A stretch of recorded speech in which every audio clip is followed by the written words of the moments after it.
Okay. So I think nobody's waiting. Thank you very much, first of all, for joining us this evening again. I'm glad you're not tired of us. And I would like to introduce you because I think most people know me, but some people may not know Irina. And I am so happy to be with her in this evening, in the distance, of course. But Irina, can you please introduce yourself a little bit? Okay. Recording in progress. Oh, please, can you be careful with the microphones, please? Yes, I think. Yes, we need to switch off all all the microphones, please. I can still hear something. Okay, much better. Go ahead, Irina, please. My name is Irina. I'm from Latvia.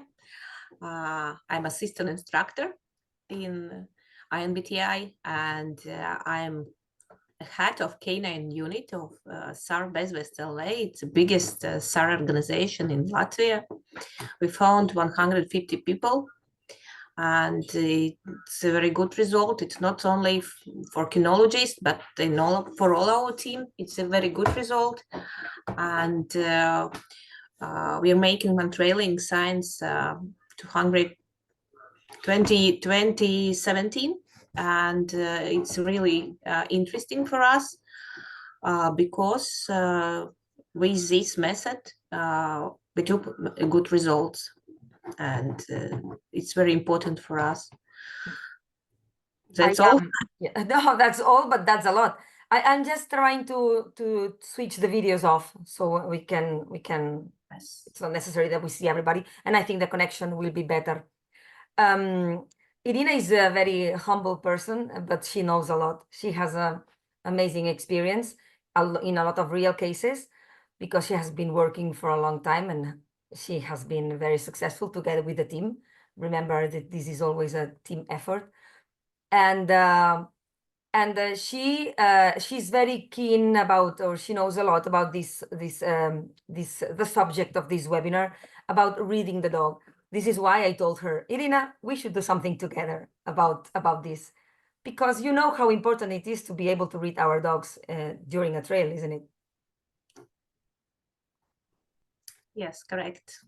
So, but first of all, remember that the title of the webinar was reading the negative indications and beyond, because I think something that we don't take into account when talk about reading the negative indications is that the dogs are always speaking with their bodies. They are always communicating. They are masters of body language, and they communicate to each other with their bodies, also with the sounds, of course, but mostly with their bodies. And they also communicate with us, people, always, constantly. The problem is that we don't read the dogs. We don't understand what they are saying because the language they use is very subtle. So sometimes we don't understand what's going on. And I'm not talking about Mantrailing only. I'm talking about the real life. And we knew a little bit more about that, we could prevent many accidents from happening. And I would like to tell you that this is being able to read the dog's language is very important in Mantrailing. People who have been in seminars with me, they already know that because I talk a lot about that. Because we really, in Mantrailing, we want the dog to have always a great experience. Always. We want the dog to think this is the best game. But in order to do this, we have to be very careful and take very good care of them and of their emotions of what they are feeling all the time, okay? Because they are very sensitive animals.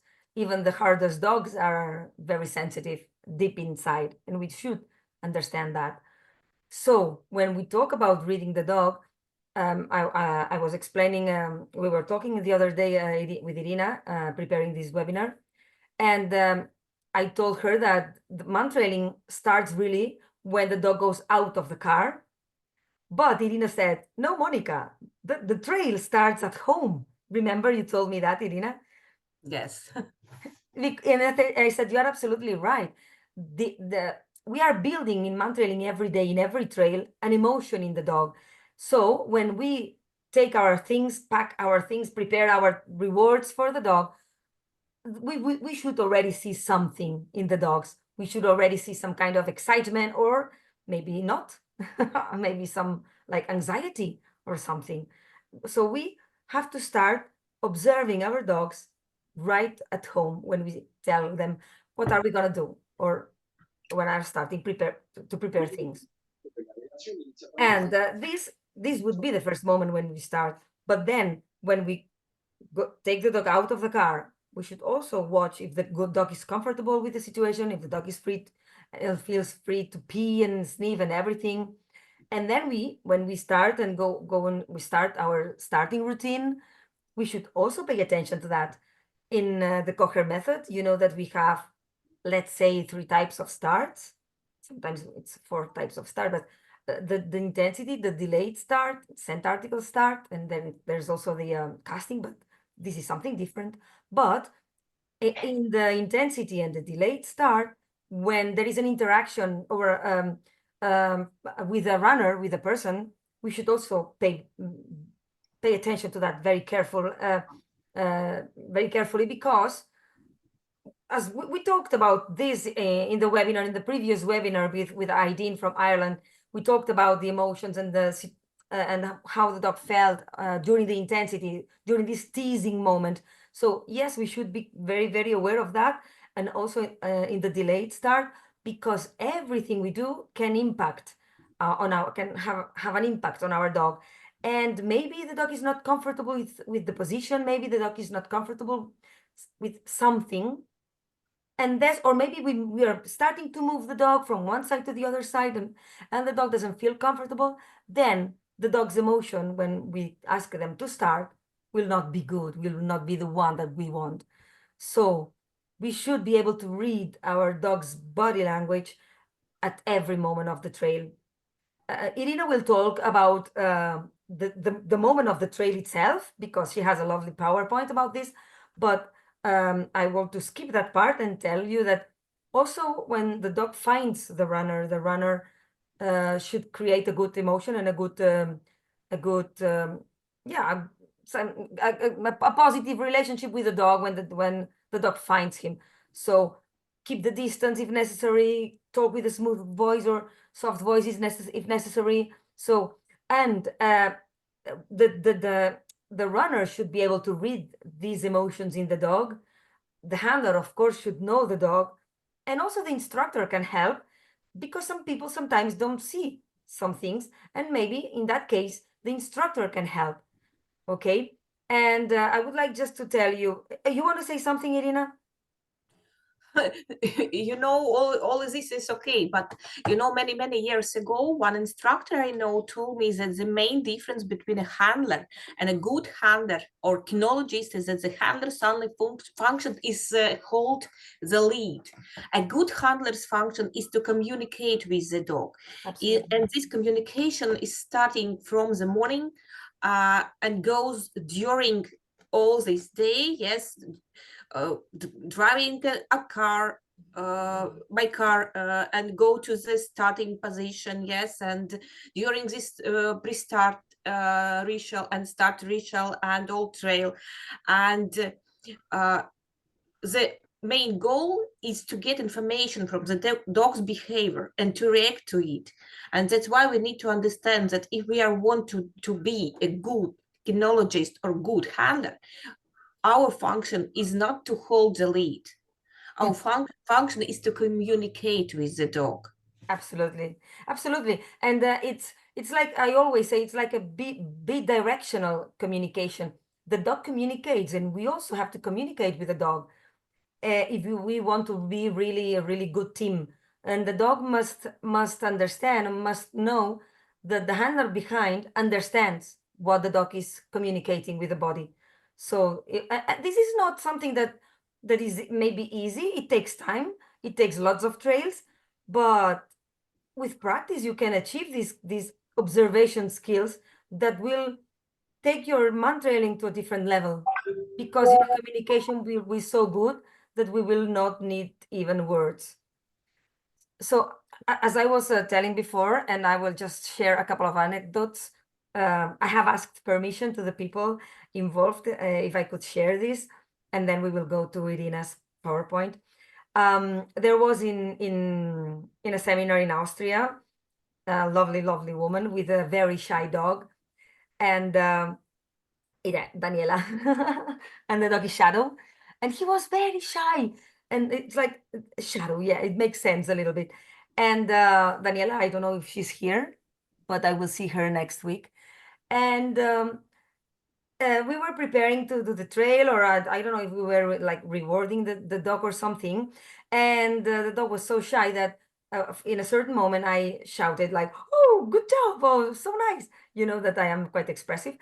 And the dog immediately went to a bush and peed a little bit. And I told her, "Do you see this pee? This pee here is not a pee for marking or pee or like not this kind of pee. It was a like a stress release pee." So we were talking about if the dog is telling me that the dog is anxious, and I could link perfectly well the pee with my shout or my scream. And I told her, "Did you see that that was an immediate reaction? I should not correct that pee." So communication is not only with the body, but it's also with the markings, or sometimes with the lickings, sometimes with the, you know, that with a yawn or moving the head. So you should be aware of all these things. You should know your dog and see how is your dog, but also the instructor. In that case, I was seeing these kind of things. I also noticed that when the runner was teasing the dog and showing the foot too close to the dog immediately turned the head away, showing clear signs of discomfort. So I told her, "Do you see this? So please try maybe that your runner is not so close to the dog, because the dog doesn't really need to be so close to the runner to sniff the runner. Just don't forget that dogs can smell cancers and things like that. So the dogs have an amazing sense of smell. The dog, if the runner is 1 meter far away, the dog already can smell the can smell the runner. Okay, so this is why sometimes the dogs don't even pay attention to the scent article in the intensities, because they already know. So be aware of these little things that the dog is communicating us, and everything will be much better in Mantrailing because the dog will feel listened to. Okay. There was another situation with Rosie, and Anubi is a very special team from Wales, and I also have permission to share that. It was very interesting because I saw the dog. I had never seen that team before, and the dog was like, it's a deaf dog. We are talking about a deaf dog, border collie, and I think it was border collie, yes. And the dog circled quite a lot, and I saw that the dog was circling when the dog reached the top of the leash also, and out of excitement at the moment to start the trail. And the woman, Rosie, told me, but first I told her, maybe I think you should be a little bit faster during the trail with this dog, because I think this dog gets a little bit frustrated because he cannot run fast as he would like to. And she said to me, she almost cried, and she said, "You know, I have been with a lot of instructors, and everybody was telling me, slow down, slow down, slow down." So that's what I was doing. But I saw that this was causing frustration to my dog. So we decided to let the dog not run like jogging, but go slightly faster. And suddenly some of the circles disappeared. There was also the moment of the start. The dog was like circling around a little bit out of excitement. And I could see that the dog was really like, I cannot cope with the situation. I am so eager to start, because the dog was really loved Mantrailing. He is a beautiful Mantrailing dog, fantastic negatives. But the dog was mm, the microphones. So the dog was circling, and I told her, if you go to the starting point with some anxiety or some agitation, the dog will feel it. So if the dog is like so high, you need to be very low and very calm down. So we decided to try, and I think that she's doing it still, because when I spoke with her last couple of days ago, she told me before the start, they just stopped. They took a deep breath.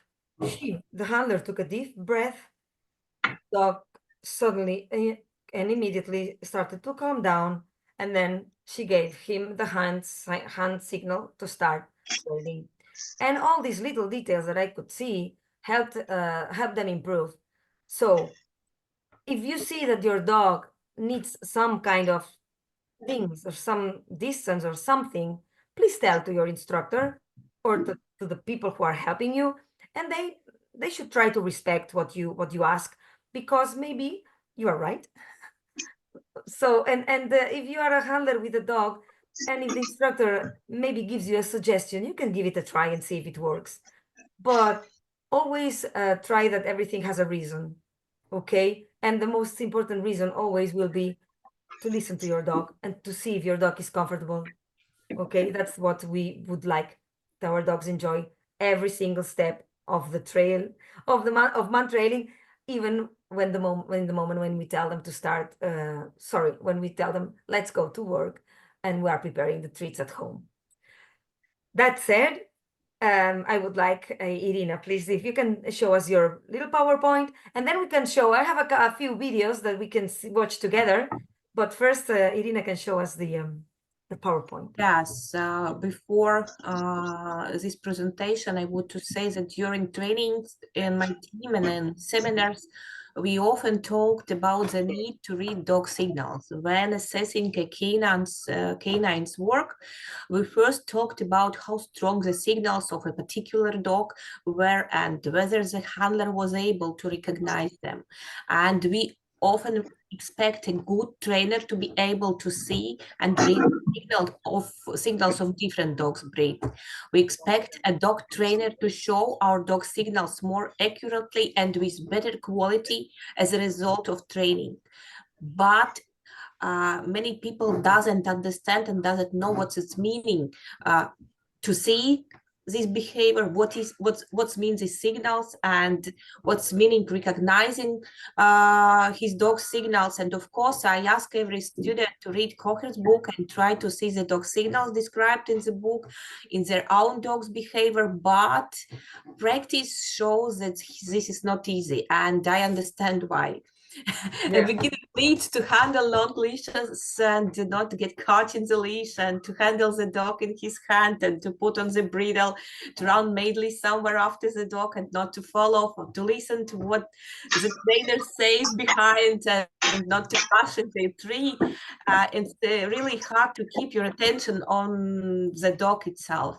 Absolutely. And the good things is that those who are willing to put in the time learn to do a lot of things automatically, and then it's time to understand the dog signals. And this presentation is about what is meaning dog signals, and how we can recognize them, and what is the essence of this dog behavior. I will share my screen. Yes, Monica. Yes, please. I think you can do it.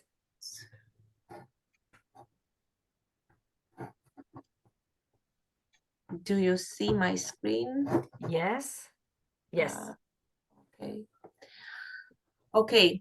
The first one is we often talk. Irina, maybe sorry, Irina, maybe you can put it as a big presentation. Yes. Exactly. Yeah. Perfect. We often talked about reading the dog signals, and many people doesn't know what's meaning. Kocher method, maybe we have these people today, but you know, all people who do Mantrailing need to read Kevin Kocher book, because according to a study by Kevin Kocher, the dog you can read. Yes, maybe it is not good for me to read this slide. You can read it independently without me. Yes, I can only tell something, yes, about this. Oh, don't worry, because they can watch it afterwards on YouTube, and they can stop it and pause. Yes. Read it carefully. Yes, it is very important to know what it's meaning the dog signals, because the first one, and this is from Kocher book, it contains the meaning of the signals. and we need to move in a certain way and at a certain speed, and the characteristics of movement are based on it negative indications. And when we are speaking about the reading the dog signals, we need to understand that the first things is learn the letters in advance, because each people can read dog signals, and it is not something as a big high level mathematic or something else, chemical processes, and it's you can read it, yes, because everyone is able to learn it. And the first one, you need to know what it's meaning, what the universal dog signals look like, and you can read it in the Kocher book, and you can ask to your instructors, and you can see on and watch on your dog, and all these behaviors, it's meaning the letters. And you need to look at the dog, because many handlers do not look at the dog. And we are speaking with Monica about these few examples. Yeah, when we want to shoot, yes, we need to see on the goal, yes, not on the gun, yes. And if we want to catch to the with the ball, yes, if we are footballists, we can't watch on the leg or on the ball, yes. And the next one is we need to focus on the dog's behavior and body movement, because if we are only look on the dog, yes, I'm watching on the dog, but I need to understand with my brains what it's meaning, yes. And all this work, it's meaning brain work. It's not only a fun thing, or maybe something as a children games. Yes, we need to all the time to try to understand what's meaning this behavior, yes, and these body movements. And the next one, we need to analyze what we see, and we need to react. And my instructor, it's Luba Koshevaya, yeah, she told all the time that all what we do in Mantrailing, we have to do in time and to the extent necessary. Not too much, not too little, without some reaction, but in time and to the extent necessary. It's a big rule for all Mantrailing job. What is the nature of dog signals? When we are speaking about scientific information about this, yes, we can understand that everything our dog knows comes from two sources. It's in genetics and experience. And if you remember, we spoke about this moment in Ireland. Oh, yes. Yes, very much with Aideen and with Lily and some other students from the seminar, yes. And we need to understand that the first one is a genetic. It's what genetics gives us. It's a temperament, it's a type of nervous system, intelligence, anatomy, genetics of the breed, and genetics of the particular line. It's meaning that all this behavior and this body movements, it's depend on anatomy, on the breed characteristics, and etc. And we can't involve do something with this genetic. Yes, we have dog with this genetic and we can't change it. But the second way is experience, and each experience can be positive or negative. But this experience is very important when we train Mantrailing dog, and it's meaning that we are speaking about the environment and trainings, and we can work with dog behavior and to make these signals is a volumer, yes, as I can say correctly. All universal dog signals are genetically inherited behavior. It's meaning that it's reading in the each dog. It's a universal survival tool, and it's these universal signals are the same for all dogs, but the expression I'm sorry, but their expression is not similar for each dog. For example, it's not similar for Spaniel and for German Shepherd. It's not. It's always it's a similar but not the same, because their expression are in another way. Absolutely. This is why we always encourage everybody to watch all the dogs in a seminar, because we get used to see different dogs doing pretty much the same negative indications, but in a different way, like you say. And this is also a way of training our observation skills. Yes, that you said correct things, because during these Mantrailing trainings, our main goal is to learn to read and respond to the dog signals and make these dog signals more readable. Many people think that yes, we have these dog signals and we are working with these signals with them in our trainings, and we can't do something with the quality of the signals. No, it is not correct opinion, because we can influence the expression of the dog's behavioral traits and these body movements. But we need to understand that our influence can be positive or negative, and it depends on the trainings. Yes, we need to understand that it's our work with this dog, dog behavior. Our dog can sit correctly and properly if the trainings were good and with high quality. And in Mantrailing we have the same rule. Yes, and in this blue line, yes, we can read that indication must be clearly visible, and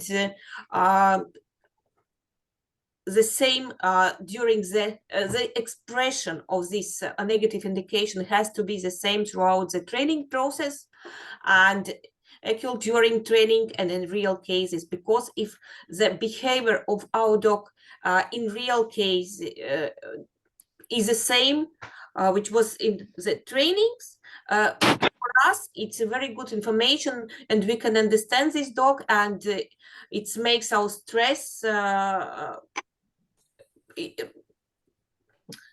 it's meaning that our dog is working now. Yes. And we can understand it. Yes, as a matter of fact, when we talk about the importance of reading our dogs, it's because when you go on a real case and there is nobody that can give you any information, you can only rely on your dog and your ability to read the information your dog gives you. This is why we take this so seriously.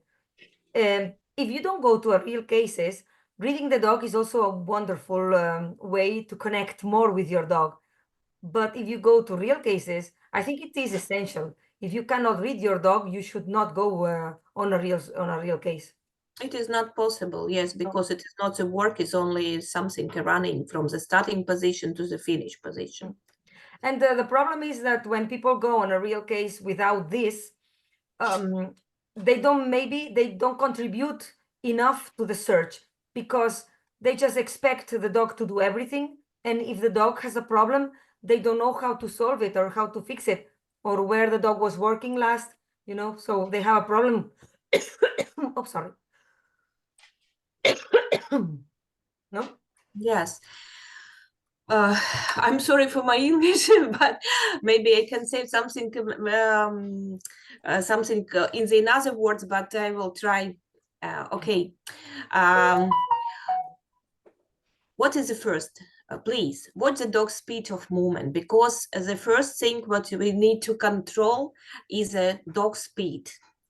It's meaning that, for example, Monica have a video today with a negative. It was a half moon and cutback, yes. Yes. Before a negative, the dog movement speed decreases to a stop. You need to understand that the first one, what you need to see is a dog speed.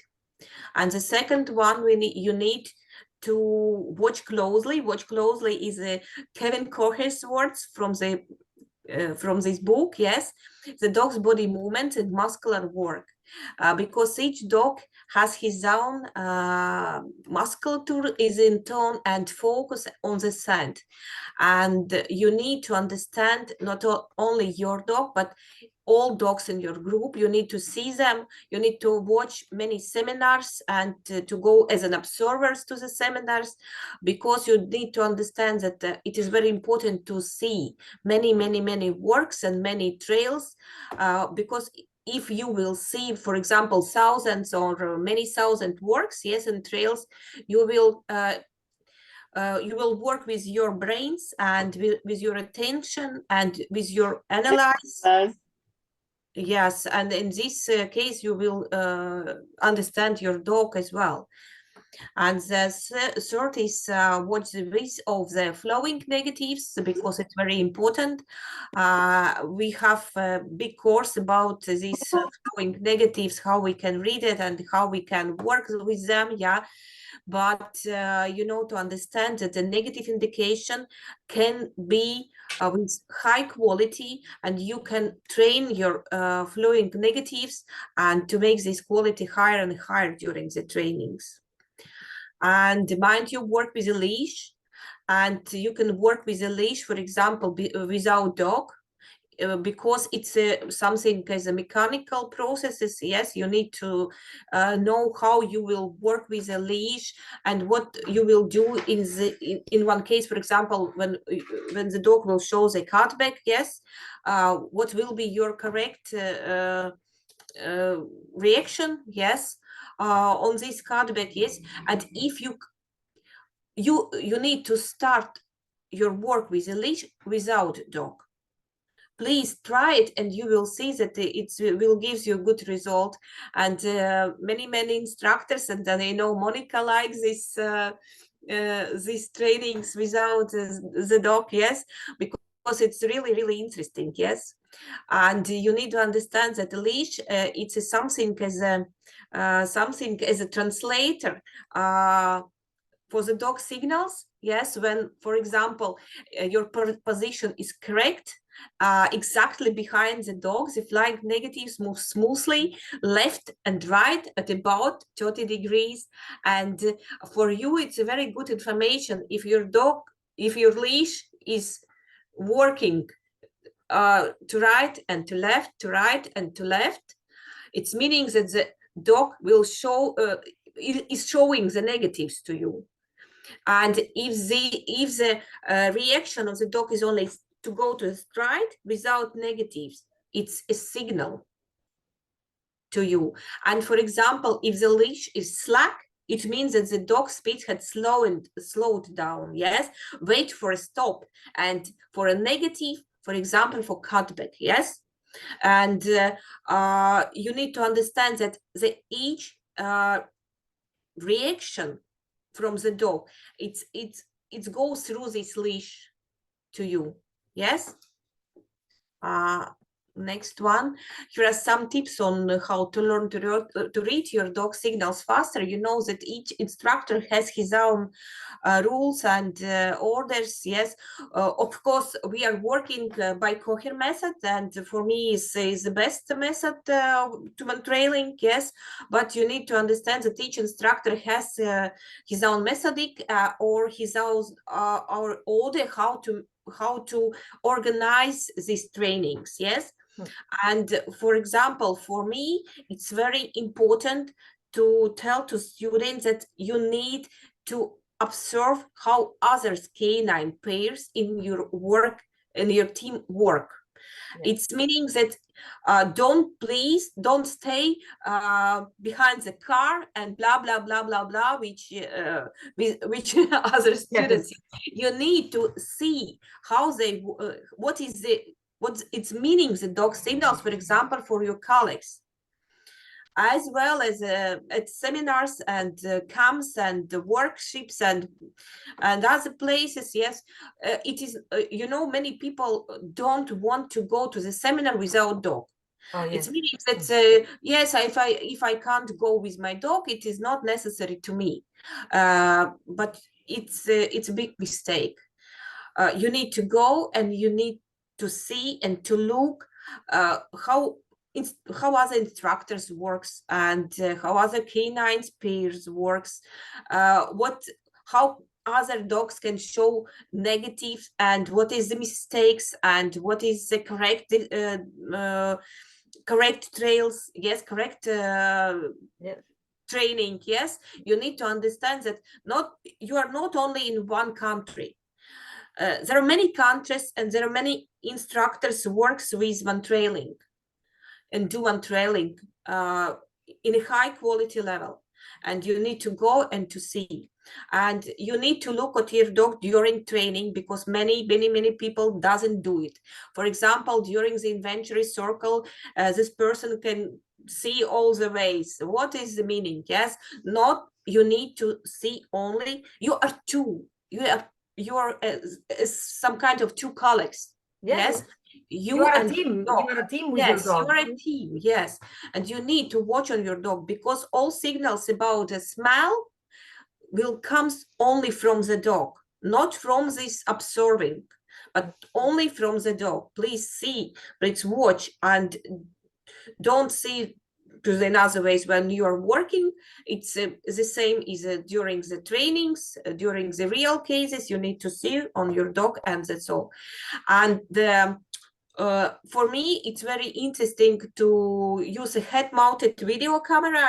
I'm using GoPro, and I will show you a little video how it's looking when you are using the GoPro camera, because then you can record information, you can analyze information, you can use this slow mode, yes, to see and to analyze the dog signals, and to analyze some problems, and maybe to speak with some instructors, with your instructor, or maybe some another foreign instructor, to ask what it's meaning, yes, what's happening during the training. And please keep a diary. And for me, Monica is a very good example, because in Monica's team, each student keeps these diaries, and I saw these books. It's really very excellent thing to keep this diary on your training progress and results. Yes. The problem is that we tend to forget things very easily. And the older you get, the faster you forget. And it's important to have a written record of what you have done, and you can go back and see, oh, I haven't done this in a long time. Oh my God, my God, I progressed so much. And you can see your progression and your evolution if you have a diary. Yeah.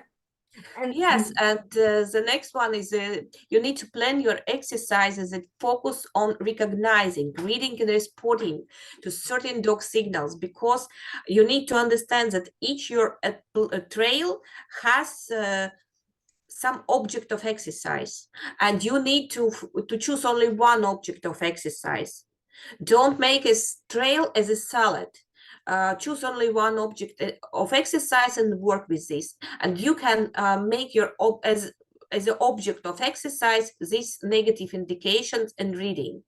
Test your ability by doing blind trails. It's very important that all our skill we can test making these blind or double blind trails. And develop your e-site, and always watch as many other canine videos as possible, and spend all the time to train your skills, because as Kevin says in the book, watch and train. Watch and train. And in the next slide, I will show you a little video how we can use GoPro camera on the head.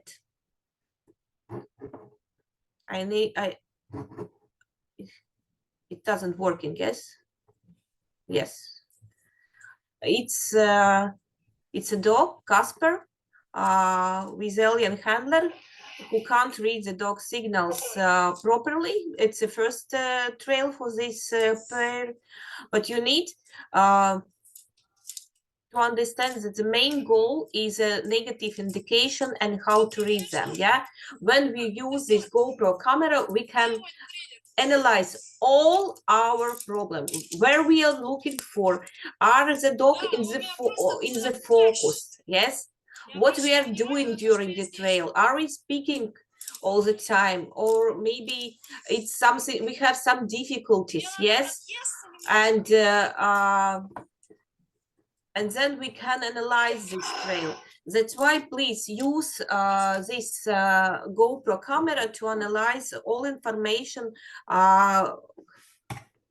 comes from the trail. Sorry, I am muted. Irina, I think it is also important that somebody videos you from outside, because I think it is also important to see the leash and to see the handler, because that gives you even more information, because then you can watch the dog, watch the leash and the handler, because sometimes you can see how the handler is pushing the dog, the leash is more like smiling or slack. So I think both the one in the head, and the other one with somebody with a helper filming you, it's important. Yes, it's really important. In the next example, we can look at negative indication, yes, with the GoPro camera. And you know that we have many trails. Maybe during the week we can have, I don't know, maybe 5, 6 trails, yes. And we can analyze these trails only if we have these two things, important things, diary and video from From the trail. yes, you need the slow is speed, slow and decrease, and it's what's the catchback, yes. You need to understand that the GoPro camera can help you to analyze this information. Absolutely. Yes, maybe some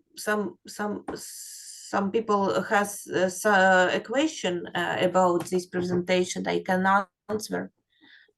Or Monica, you can show your videos. I can show the videos, and they're very, very, very short videos. Yes. And, yeah, and then we can answer some questions if you have them. I will stop your presentation and I will show mine. Can you see my PowerPoint? Yes. Wait a minute. Now, okay, so I think this is a video I tried to post the other day on Facebook, but I don't know if I was successful completely. But these are some a recollection of some negatives, just to show you. Wait a minute, I will start again. How the negative, before giving us the clear negative, the dog is already giving us some indications with the change of behavior that the negative is coming, like slowing down. In my dog's case, putting the nose on the ground. This is a beautiful half moon, and the dog goes back. But just a minute, if you watch it before, you will see that the dog, not in this one, here, looks twice to this little corridor, once, twice, before giving us the negative, before slowing down. So the dog is telling us where the scent is finished in the street ahead, and then he double checks on the ground, raises the head and comes back. So that is a full negative. But the negative starts when the dog starts changing the behavior. I think you will see it also. Yes, the speed of movement decrease, and the head is nose on yes, the ground. Yes, and the dog stopped and turning back. Yeah.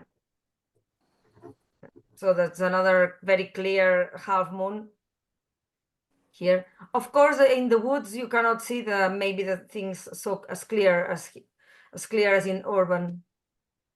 This is another one, just shortening the leash to try to stay always behind the dog, and he slows down, raises the head, and comes back. This is the way that my dog normally does the negatives. But if you watch your dogs or other people's dogs, you will see that they do pretty much the same. Okay, it depends on the high height of the dog. If the dog is higher, maybe they don't go with the nose so much on the ground. But this is a Spanish hound, So he's is quite ground oriented. Here there is another negative. She sometimes barks, she sometimes doesn't, he sometimes doesn't. Okay, so this is just to tell you that when you're watching the dog, don't expect the dog to give you always perfect and clean negatives moving back, but just listen to the movement of the body's movement of your dog, and or even the leash. You will feel the negatives on the leash. I remember one of my students when they said, Monica, it was dark, and she said, I felt the negative on my leash. So you can also feel a lot of things and get a lot of information from your leash, the tension and a lack of tension on the leash. You can also have a lot of information from that. This was a surprise trail for me, and the runner was hidden down there. Yeah. I train with some crazy people sometimes, which is fantastic. And yeah, I think when we talk about how sometimes we have to read our dogs and learn to see how our dogs are feeling, this is one of the trails we did in the summer camp that I had last week, and we prepared like a fun surprise for especially for the handlers, but also for the dogs, to give them this experience. And the runner was wearing this dinosaur that you probably have seen on the internet.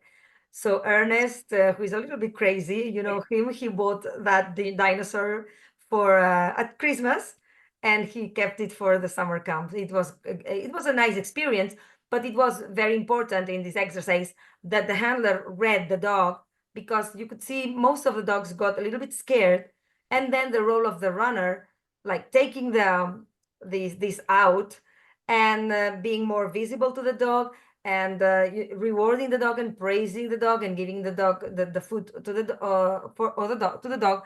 And so this was a whole like teamwork from the handler and the runner to have so the dog had a good experience. In this case, this is a young dog. You will see the dog is scared, even with the hair up in the back, but then he recognizes the runner, so everything is okay, and the dog is very happy. So it's a nice video. You will see it.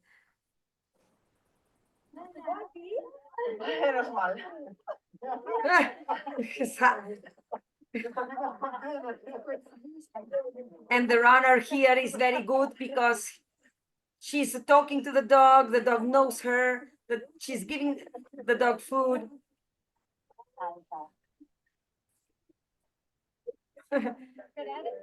So the dog is a little bit scared. We offer the dog this experience.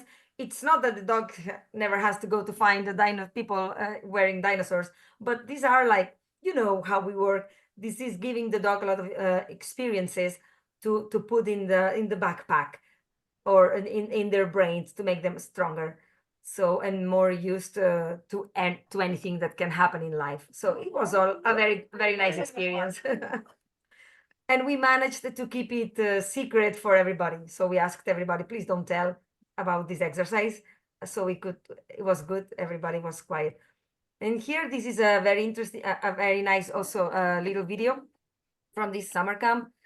This is a lovely Weimaraner. And the dog is a little bit scared of these statues here. The dog, you cannot see it very clearly in the video, but the dog is not very, is a little bit insecure. No problem, we understand. We encourage the dog to continue working. And the dog gives a lovely ID here, a little bit far from the runner, because the runner was under a bridge there. Okay. So we should be able, okay.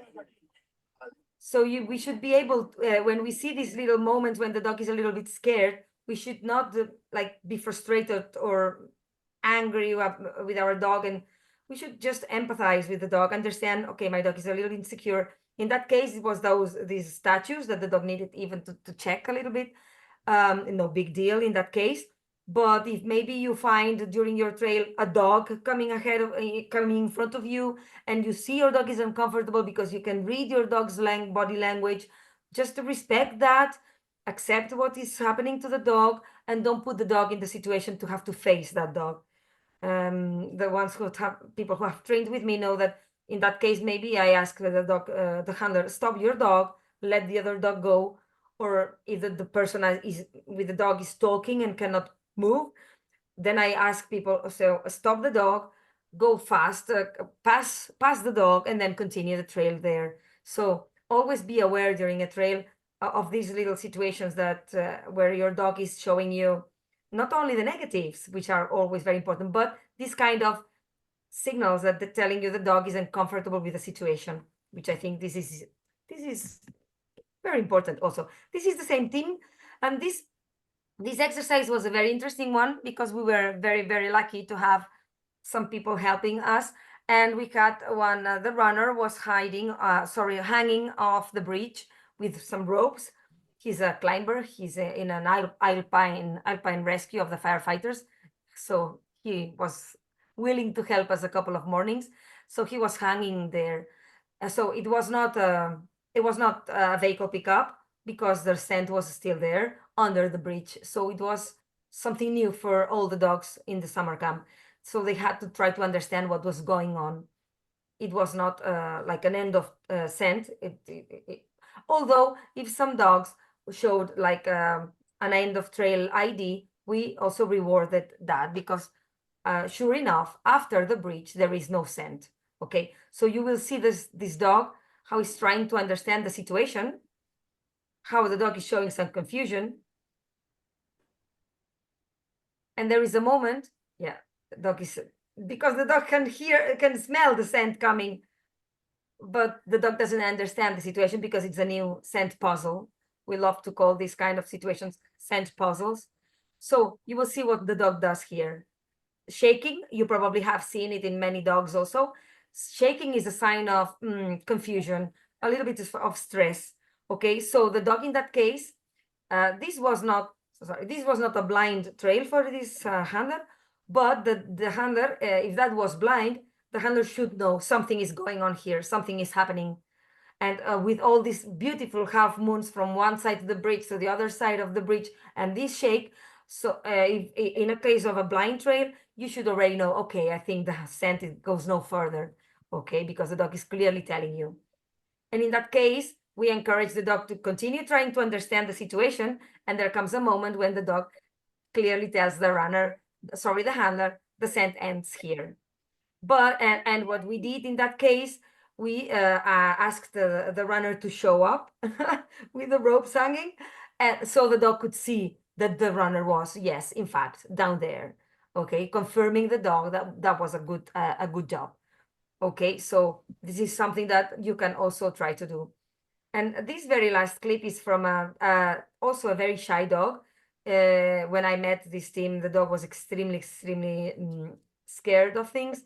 And in this case, the runner is this guy drinking in the fountain, because sometimes we like to put runners right out there, not hiding, because we always hide runners, and you should try to make the runners like more visible, because it's something that, well, you have to train also. So the dog will gives a curve and goes to the person from behind. The dog is not comfortable facing the guy from the face, but just and that's like everybody saying, oh, wow, that's so cute, because she was so delicate and just like, I think this is my runner, but she's a very shy dog. So whatever is good for the dogs should be good for you. And in Mantrailing, we try to increase this the self-esteem of the dog. So we want them to work to be more sure of themselves. But this is a process.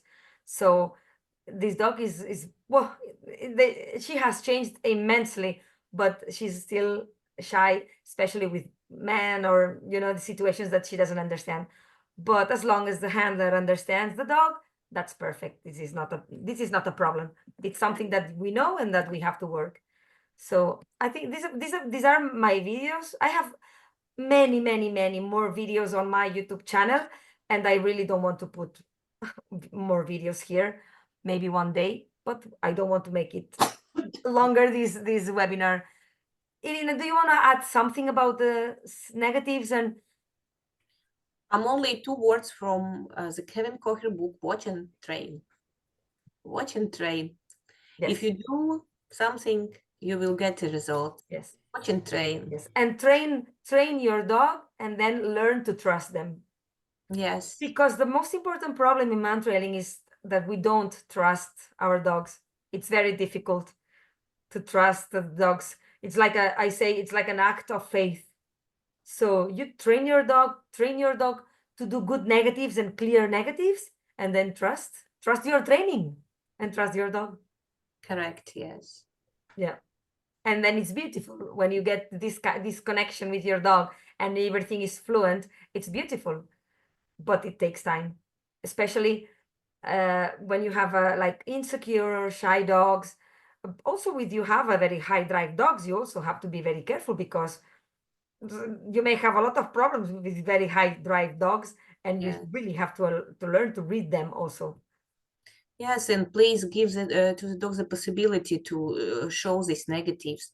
If you will work with your leash, with strong leash, the dog can't show the negatives. Please give more leash and more leash and more leash, and give the possibility for the dog to be a dog, to show these negatives.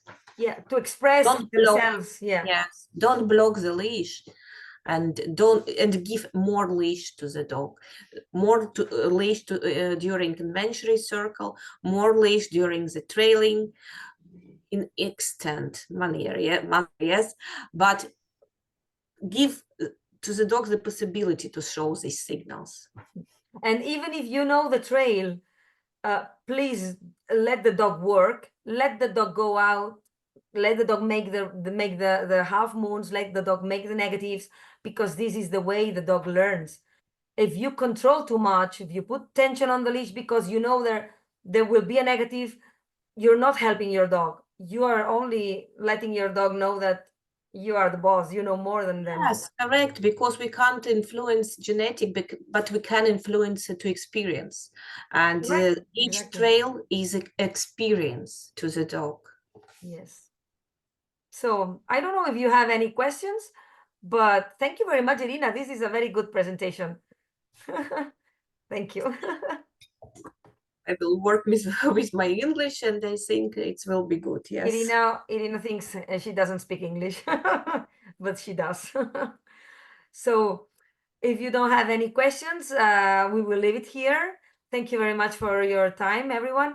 And hopefully tomorrow I will put this on my YouTube channel, and you can watch it there as many times as you want, if you want to take notes. And I think Irina will also put it on somewhere in her group, so they can watch it also. So I hope to see you. I know I will see you very, very soon, next week. And for the others, have a great time. See you next week, Irina. I look forward to it. I'm very excited about it. So thank you, everyone. And take very good care of you and of your dogs. Okay. Bye-bye. Bye-bye. Bye, everyone.